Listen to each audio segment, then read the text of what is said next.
Bush versus Gore, the Florida recount.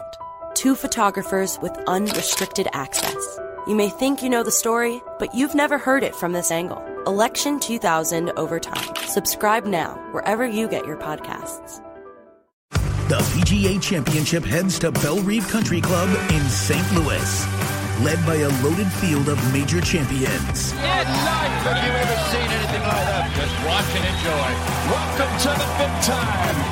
Watch the 100th PGA Championship August 9th through the 12th on TNT.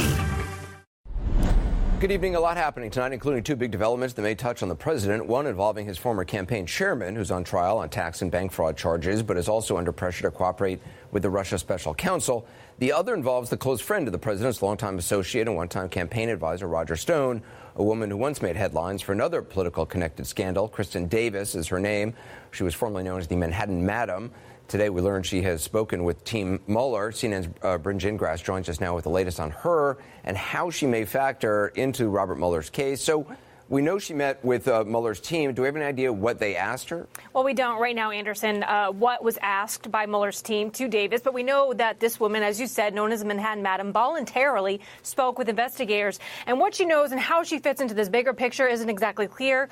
But sources tell CNN Mueller's team would like her to testify in front of a grand jury. So this really points to the fact that the special counsel seems to be focusing on Stone as they continue this overarching investigation into Russia's interference in the 2016 election. And Davis really has a very close relationship with Stone. They've known each other for a decade. Stone is the godfather to Davis's 2-year-old son. Stone was put Davis on his payroll. And conversely, when Davis made a New York gubernatorial run, Stone worked on her campaign. So perhaps she has information on his finances, his connections, his friendships, any other personal life matters.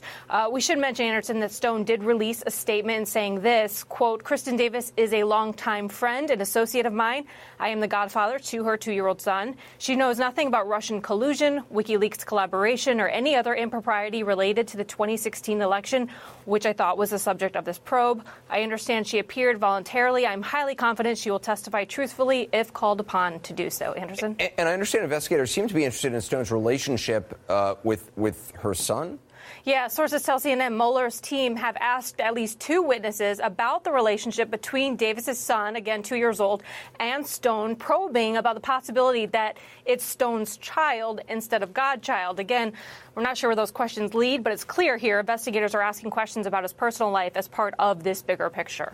And how does Stone fit into what we know about the Russia investigation so far? Yeah, this is a man who had close relationships with the president. Stone served as an advisor to the president. While he never was officially part of the Trump campaign, he knew, talked to Stone frequently, talked to him during that time. At one point, Stone admitted to even somewhat bragged about having connections to WikiLeaks. So that would obviously be of interest to investigators. But Stone hasn't been interviewed by Mueller's team as far as we know. So we have to make that point, Anderson. All right, Bryn Gingras, appreciate it. Now the president's former campaign chairman, his trial, and what appear to be his growing legal troubles. Today, 2 accountants for Paul Manafort took the stand, and what they had to say about his taxes will almost certainly leave a mark. CNN's Shimon Prokupecz joins us now with the latest on that trial. So what else happened today, day 4? So it was a big day, really, for the prosecution. They had their first person testifying, really with direct knowledge of Manafort's alleged scheme, obviously to hide money in offshore accounts, to lie on his taxes. This witness who testified, Cindy Laporte, she was one of the witnesses that was given immunity. She's one of the 5 that was given immunity by the special counsel's office. And really, Anderson, it was a big day for prosecutors. A damaging testimony from Manafort. She testified that Manafort asked her to falsify documents. And some of this activity while he was running the Trump campaign in 2016. In one case, she said that money that Manafort claimed he had in offshore accounts, that it was a loan when, in fact, it was income that he had made. That, by doing so, that reduced his taxes by $500,000.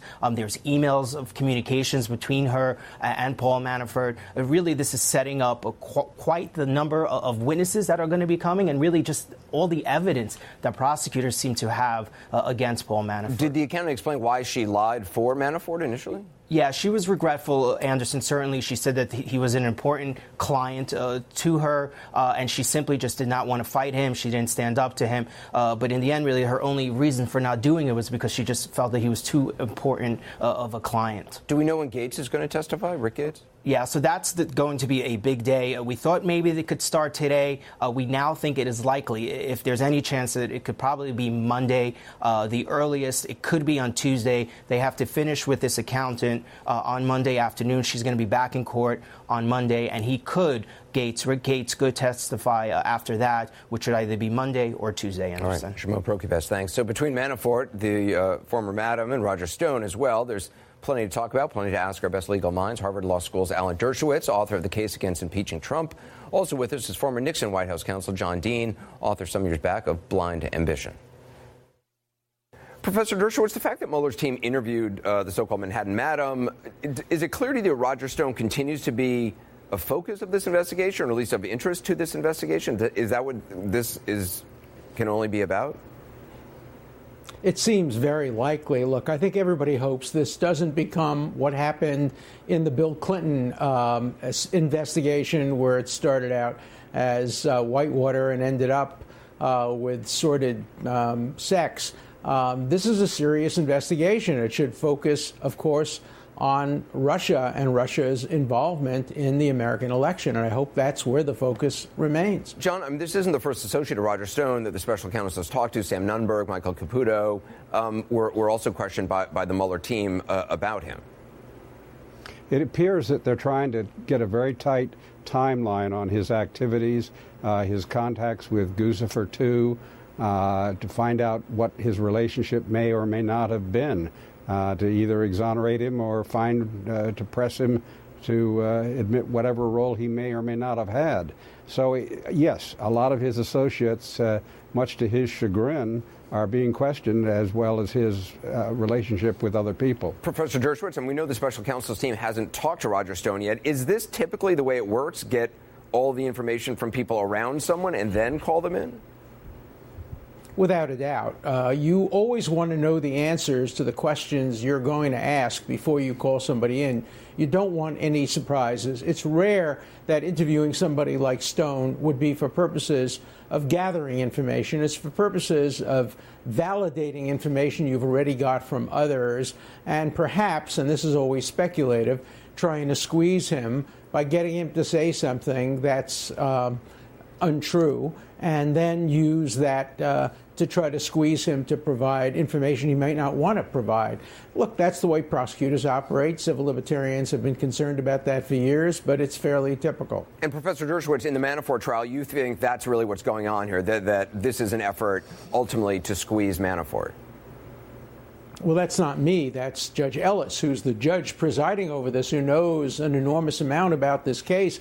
He said in open court that this is not about Manafort. It sounds like it's a fairly typical tax evasion case. Was it a loan? Was it income? But the goal is to get him convicted and to give him a choice between dying in prison or turning on his former associate. Yeah, that's what this is about, of John, course. do you agree with it, that that's what this is about, that they're really not interested in what are, the charges of bank fraud or money laundering or violating lobby disclosure law and evading taxes? It's really about ultimately squeezing him? Well, that is a possibility. They certainly appear to have stacked up some charges. The reason there are two cases, there's one in D.C. and one in Virginia, is that Manafort refused to waive the venue issue. Otherwise, these would have all been tried together. As you watch the trial and you watch the information, what's curious is that Manafort went to work for Trump when the guy apparently was flat broke and asked for no salary. So this suggests somebody, as the commentators are saying, who might have been ripe for pickings by the Russians. And that may be the cliff this trial leaves us on. Professor Dershowitz, I mean, this is within the purview of Mueller's team. I mean, they're directed, the special counsel is authorized to investigate, quote, any matters that arose or may arise directly from the investigation. That's a pretty broad mandate. I think that's right, and I think the judge wrote the right decision when he refused to dismiss it. But nonetheless, the judge did say that the purpose is obviously to try to get Manafort. Look, Manafort was smart not waiving venue because he's much better off with Judge Ellis and a Virginia jury than he would be with a judge who revoked his bail in Washington, D.C., and a D.C. jury, which is going to be largely Democrat. And so, but it gives the prosecutions two shots, and it's risky on both sides. But in the end, they will probably get a conviction and probably try very hard to squeeze Manafort. And we can't know at this point whether Manafort will, A, sing or compose, and B, whether he'd be pardoned. It was interesting, John, to hear all the details about how far Manafort went to attempt to hide a very significant amount of income and how many different ways he allegedly went about trying to do it.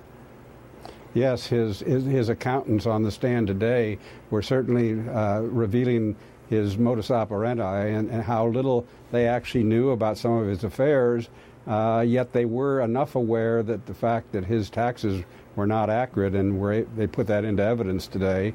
And this defense of blaming everything on Gates is getting tougher and tougher as they report that Manafort himself was signing many of these documents. Professor Dershowitz, about Gates, I mean, he's expected to testify Monday. How important do you think his testimony is going to be in the case? Because certainly the defense has been trying to paint him as the bad guy from the start. Well, a little less important than I previously thought, because this accountant, who doesn't seem to have an axe to grind, did testify pretty persuasively. Now, of course, she could conceivably have been prosecuted because she did sign the tax returns, but that's rarely done. So Gates will still be important. He will be easy pickings for a good cross-examiner because he's gotten the deal and he can be shown to have an interest in stating testimony that would be acceptable to the prosecution. But if he has corroborated testimony, and if he's corroborated by the accountant, then his testimony can be persuasive to a jury. John, is it possible to make a plea deal once a trial starts? Absolutely. As the professor, I'm sure, could instruct us, and maybe in his own experience, I understand that you can take a plea up till the time the jury is even out deliberating. Is that right, Professor? Yes. And that has happened. There's a famous case where Rudy Giuliani was a young assistant district attorney and a congressman was on trial, and the plea was obtained after Giuliani devastated him on cross-examination. He then submitted a plea. There's another famous case where while the jury was out, they accepted a plea, and then the jury came back and acquitted. Nonetheless, the guilty plea was accepted. Wow. So you can do it any time. Professor, thank you. John Dean as well. Stick around. We're going to talk to you in the next hour of 360. There's a lot more ahead tonight, though, in this hour, including the question of why the president always seems to be at odds with the rest of his administration on Russia's threat to U.S. elections. Keep it on us. I'll ask two top officials in other administrations if they've ever seen anything like this before.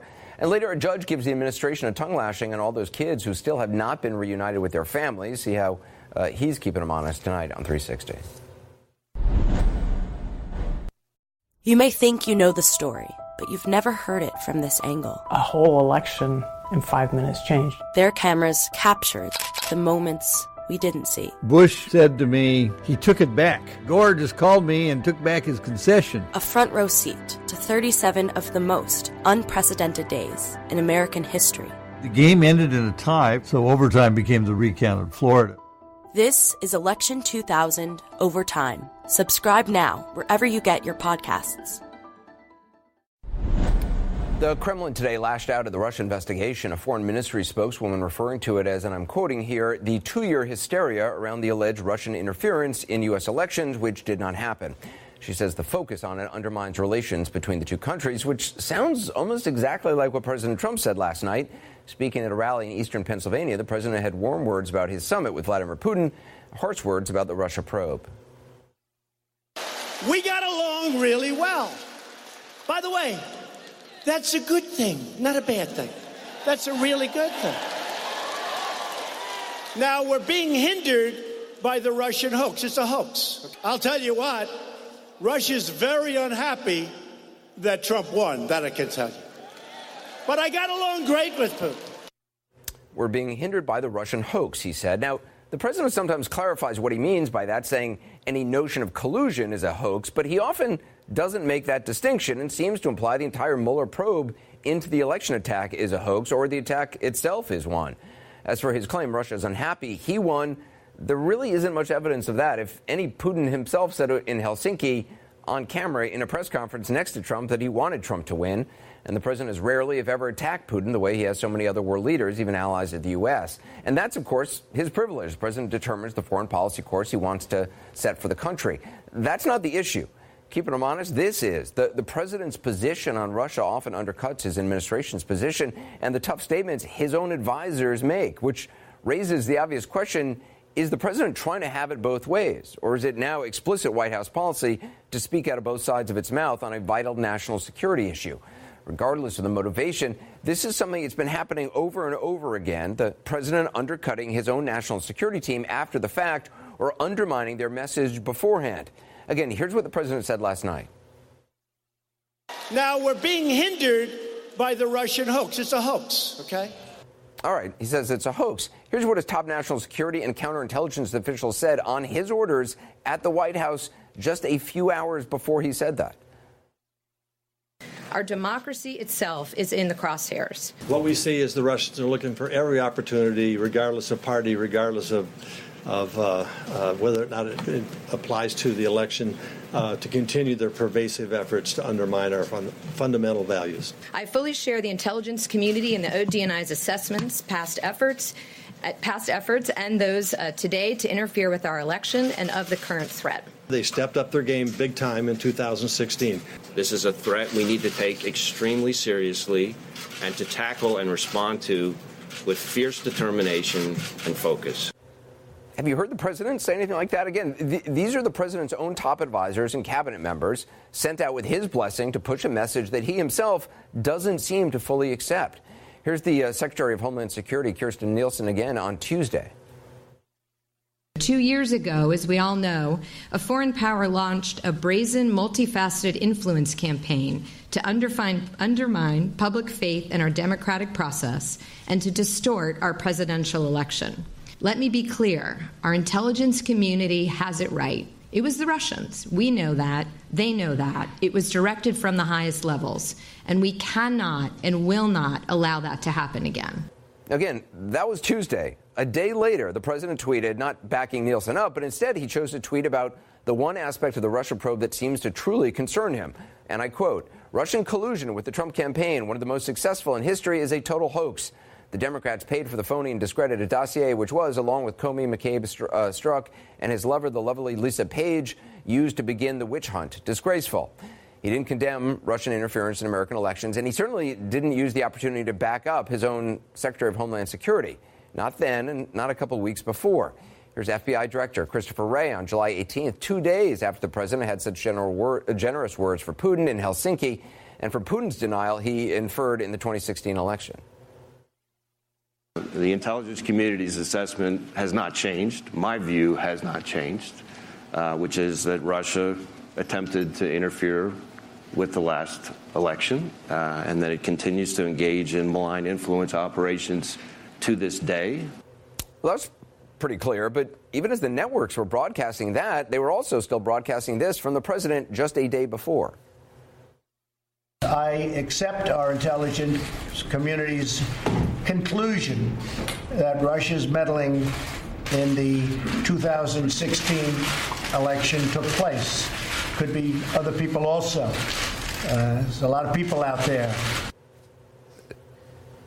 Two contradictory messages on Russia a day apart at the very moment the entire world was asking what the message really was, and two contradictory messages in the very same presidential statement.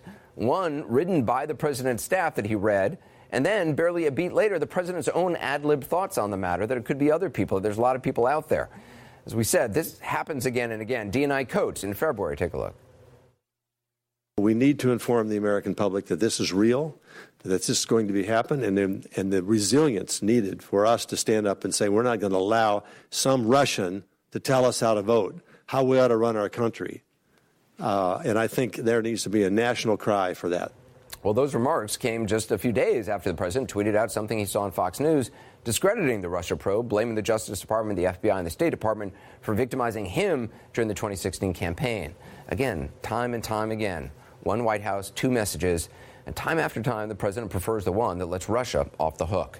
It raises a host of questions, some of which we'll put to our guest, former Clinton White House Chief of Staff and Obama CIA Director Leon Panetta, and X-Files host David Axelrod, former senior advisor to President Obama.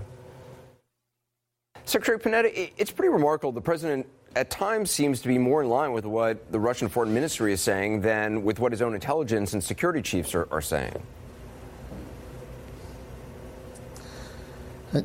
Anderson, I have never in my lifetime seen an administration that is presenting such a confused message when it comes to a national security threat.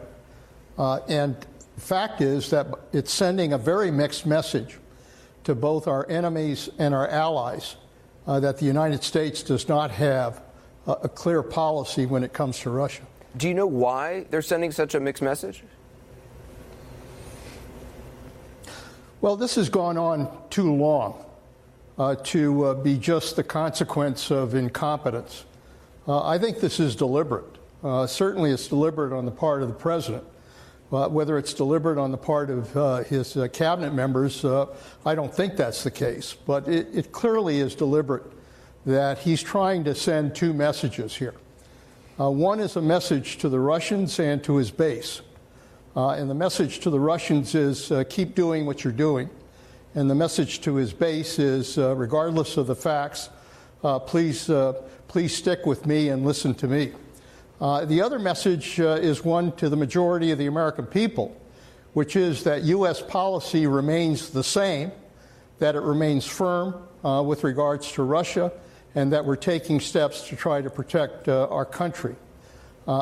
Those are the two messages that are going out, but when you put them together, it creates tremendous confusion about just exactly what the United States of America really stands for. David, obviously you worked in the Obama White House. You've watched many others. Have you ever seen a president and members of the administration on such different pages when it comes to a national security threat? Unthinkable. Unthinkable.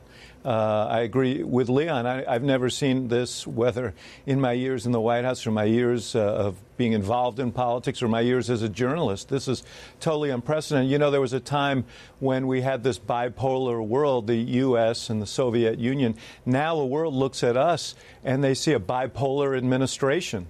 And it's very hard to determine what the truth is here.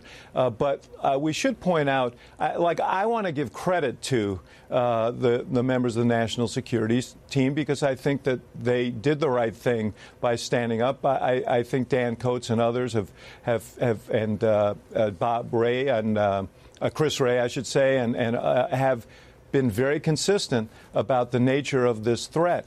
But the President of the United States has the biggest megaphone.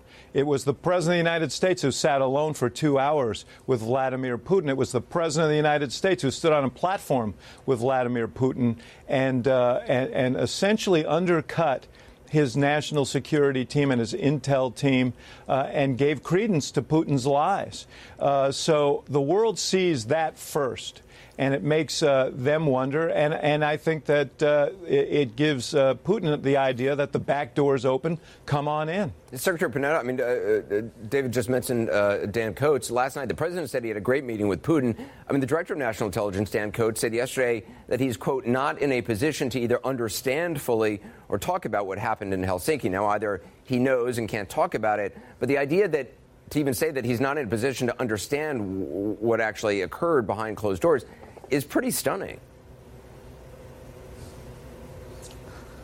Well, you've got Director of National Intelligence, who obviously has no idea about what the president said to Putin in that room. And I suspect that there isn't anybody in the administration and the national security team that really knows exactly what was said in that room. Right, because when John Bolton, he referred to John Bolton right next, and then Bolton quoted Vladimir Putin's statement, not something that the president himself had told him.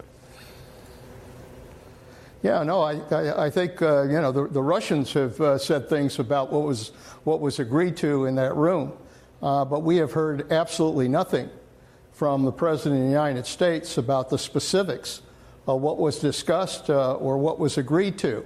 And so the result is that there is a tremendous amount of suspicion here about just exactly what is it that the president and Putin really talked about that impacts on United States foreign policy.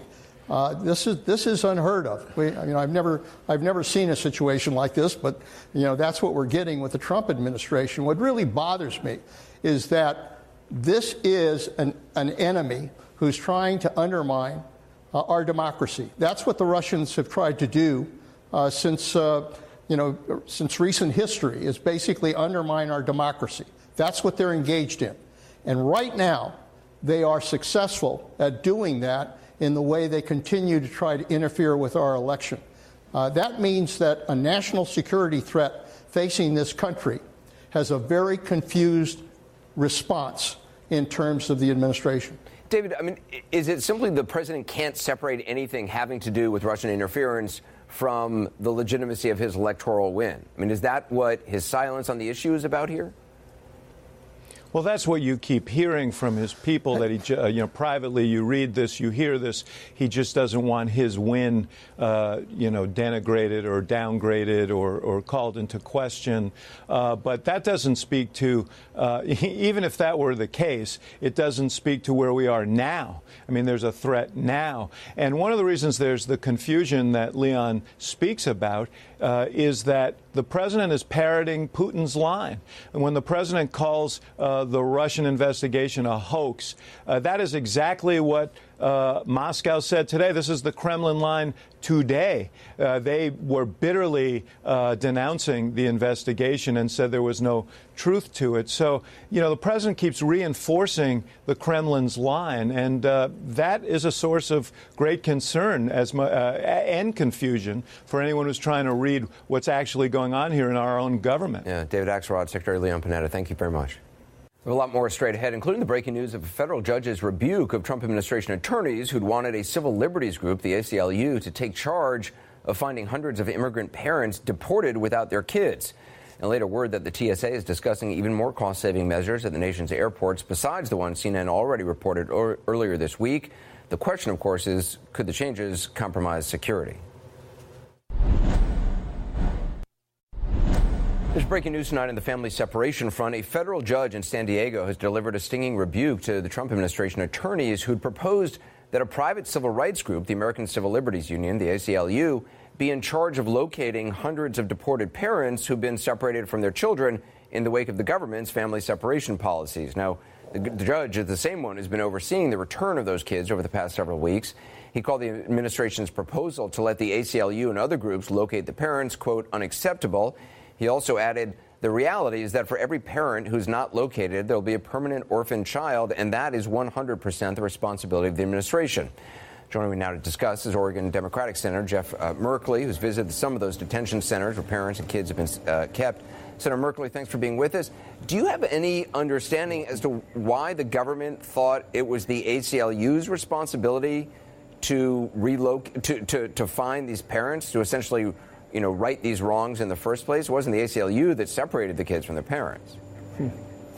No, absolutely not, Anderson. The situation is that the government has so botched the connection between the parents and the children that they'd like to shed that responsibility and put it off onto someone else. When they sent the parents back without their children, and many of the children of the 700s who are still not reconnected with their parents, some 500 or so, their parents have been deported. They didn't track carefully where the parents would be. We don't know if they have more information than they've revealed in terms of phone numbers or email addresses, but in terms of street addresses, many of their files just say things like sin calle, which means without a street, or maybe it lists a city and no other details. And they are finding it very difficult to find the parents since they didn't track the information, and they'd like to say, well, we mess it up, but let's make sure someone else has to clean this up. Yeah, it's been going on for weeks now. The government still doesn't know how they're going to reunite these families, because even when people are deported, they're not necessarily sent back to where they came from. They could be sent to another town. In some cases, I'm told even another country. Yes, and so that adds to the confusion. And in this situation where the government, our government, knew that their kids were still in the United States, or at least should have known if they had tracked it carefully, they made no effort to say, well, we need to make sure that we know how to find these parents because we still have a child, a family member who's in the care of the U.S. government.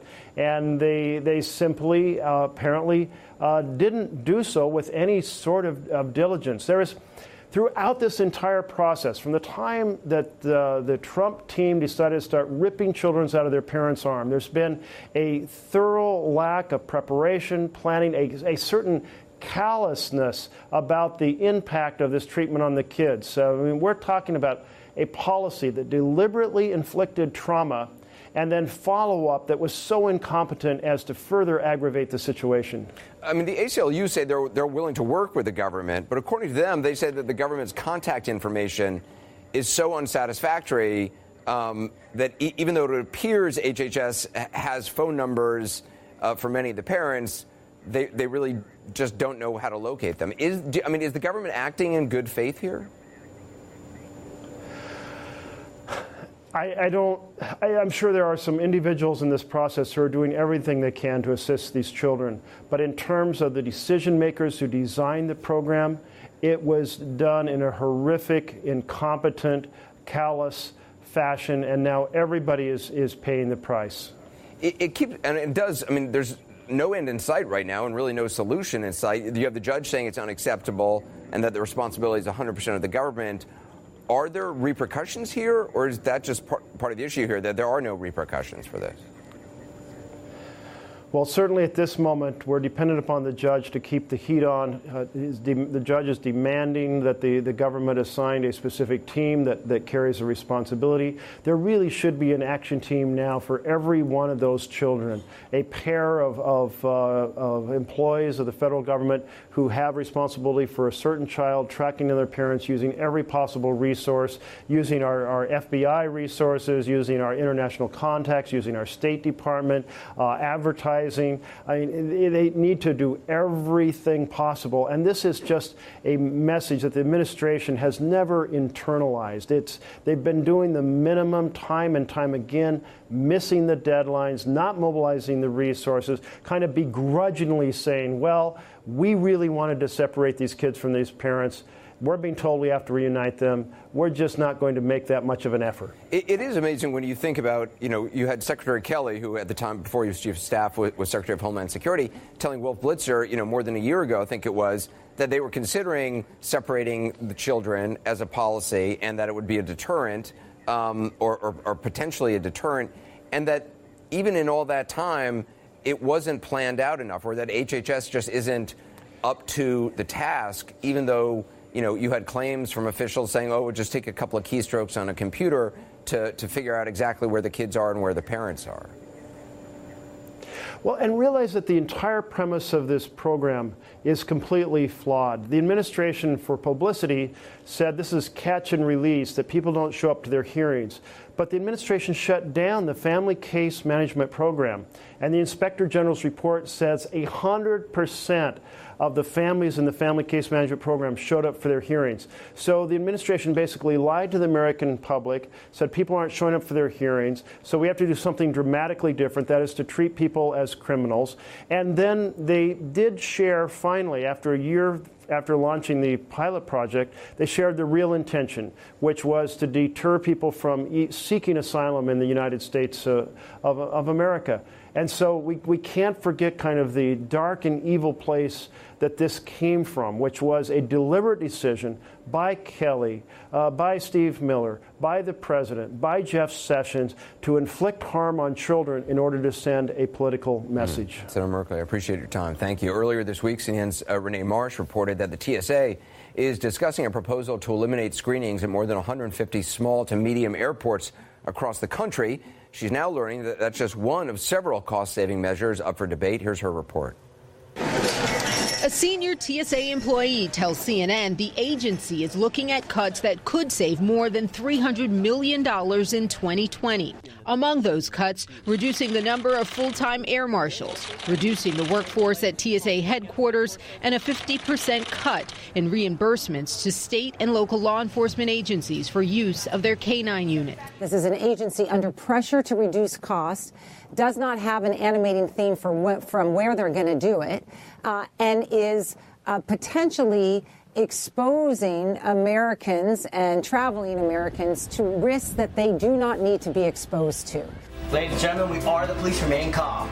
Air marshals are the last line of defense, armed agents aboard planes to prevent hijackings. Critics question its effectiveness, but the TSA has defended the program as a deterrent. TSA did not respond to a request for comment.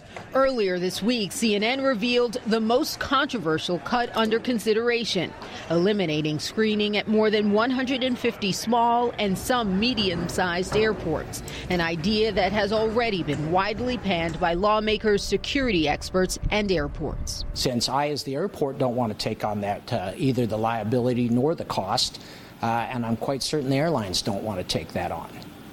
So if TSA backs out, there's a void, and I don't know who would fill it. And Renee joins me now. Is there any indication why these areas are the areas that TSA is discussing cutting? Well, Anderson, we do know that, agencies discuss where they trim all the time. But honestly, the big question tonight that Congress and likely the American public is asking is what can explain why TSA is focused on these specific programs and whether these cuts are being considered because the threat and risk to aviation has changed, or whether it's just an indication that the agency is under extreme pressure to cut costs. It really is unclear why they have highlighted these specific programs, because we've reached out on multiple occasions and the agency has not responded. All right. Anderson? Renee Marsh, thanks for the reporting. His lawyers have advised against it. President Trump reportedly still wants to sit down with Robert Mueller, and that decision could be coming soon. Wouldn't be the first time he's gone under oath. We'll hear from two lawyers who know exactly what it's like to question Donald Trump next. He keeps claiming he wants to. Soon we may know whether President Trump will sit down with Robert Mueller. Decision could come within a week or so. That's what his attorney, Rudy Giuliani, told Politico. Question is, what would it be like to depose Donald Trump? Randy Kay spoke to a lawyer who knows firsthand.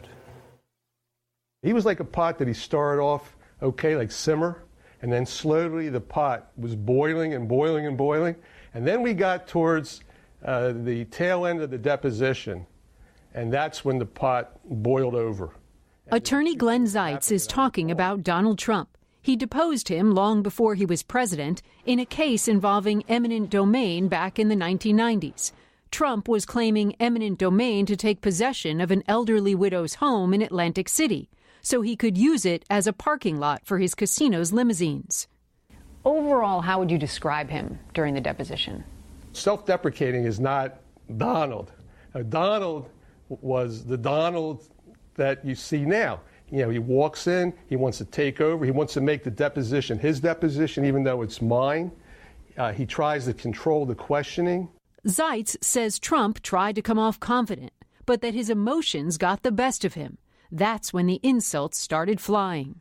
Now he's calling me a third-rate lawyer. I thought it was pretty good that he was saying that, because it meant that finally, after almost 2 hours, I had gotten to him. How would you describe his technique?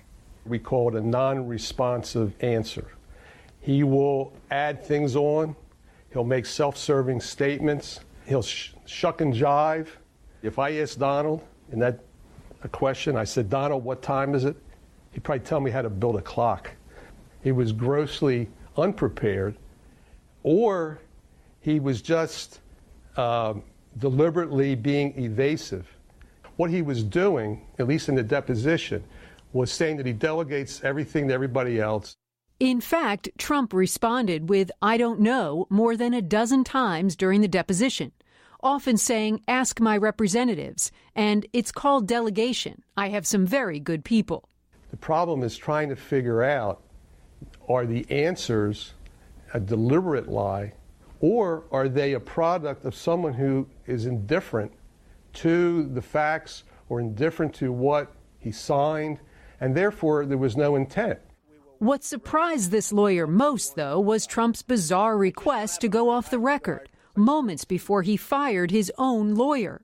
In his 46 years practicing law, Zeitz has never seen anyone do that. We go off the record, and then he wants to talk to me while his poor lawyer's sitting there like a potted plant. Zeitz says Trump wanted to make a deal and settle the case, but Zeitz refused. And in the end, Trump lost.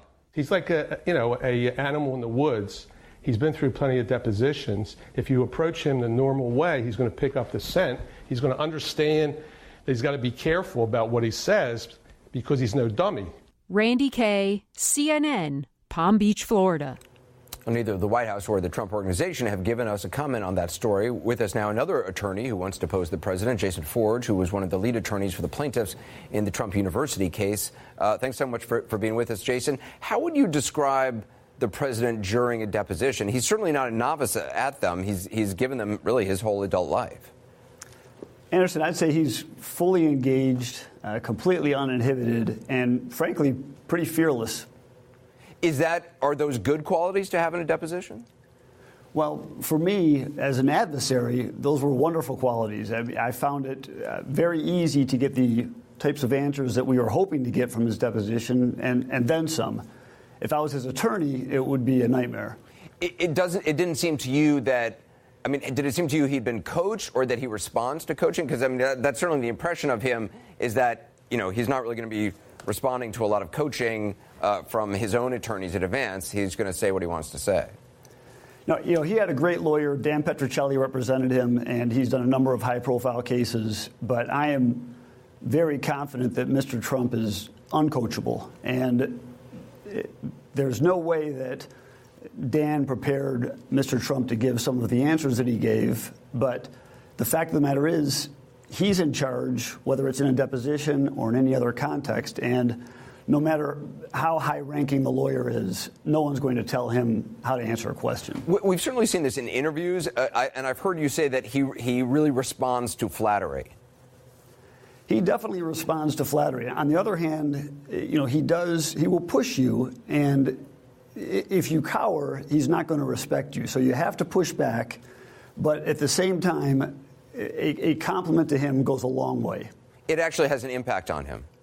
It really does. There's a clear difference in his responses, just in his demeanor. Once you start complimenting him, his guard goes down and he is much more cooperative. The reporting that he's been pushing for a sit-down interview with Mueller, do you think people underestimate how persuasive he can be under oath? Because, I've always found he can be charming and, a pleasure to talk to, which people who don't even like him might be surprised about if they actually met him. Well, you're exactly right. In fact, I experienced two different versions of him. I deposed him once in December, and it was the first time we had met, and I think he was going through his normal routine of seeing how far he could push me. I then deposed him again in January, and in the meantime, he had realized, okay, I'm not going to bully this guy. Now I'm going to charm him. And he is extremely charming. You're 100% right. He can be very charming. As far as being persuasive, I think he's a very formidable witness for a jury. I don't think he's going to persuade these prosecutors, but as far as presentation in front of a jury, he would be a very formidable witness. What do you think makes him formidable for a jury? I assume the same thing that makes him formidable for voters. The people. What's your opinion? Well, number one is, like you said, he is very polarizing. So there are some people who I literally would play the same clip of a deposition for one group of folks who are politically inclined to agree with him, and another group of folks who are disinclined to agree with him, and they would see the same exact testimony and come away with completely different reactions. But it's almost like a Stockholm syndrome with him. He can be a bully, but then when he goes from bullying you to complimenting you, the contrast is so stark. It is charming. He does that with reporters. If people watch during interviews, he'll often say to a reporter like, "Oh, your ratings are great," or "I've been watching what you're doing," things like that, which I assume is part of. He does watch a lot of TV and follows ratings and things like that, but it's also part of his charm offensive. It is, and it drives me bananas to see this time and again that, if people don't at least, kiss the ring a little bit, I think that they don't get as much, nearly as much information from him. But on the other hand, if he does turn on the charm, it's obviously important to keep in mind whatever objective you have, whether it's in an interview or a deposition. It's easy to become swept away when he starts turning on the charm because it's such a stark contrast to the way he can be otherwise. Especially if you have a limited amount of time with him, that would be a real concern, obviously a real danger for the Mueller prosecutors. Jason Forge, fascinating to talk to you. I really appreciate it. Thank you. My pleasure. Thank you. Reminder, don't miss our daily interactive newscast on Facebook. It's a lot of fun. It's called Full Circle. You can see it weeknights at 6:25 Eastern at facebook.com/Anderson Cooper Full Circle. It's a lot of stories we don't end up getting to get to on this broadcast. A lot of more variety. It's a lot of fun. Up next, there's breaking news, new reporting on what appears to be a connection between an alleged Russian spy and a former Trump campaign advisor. We'll be joined by the correspondent who has that story. Also, Robert Mueller's team interviews the woman once known as the Manhattan Maddow. She has ties to longtime Trump ally Roger Stone. The question is Mueller trying to build a case against him, and is that why he wants to talk to her? Details ahead.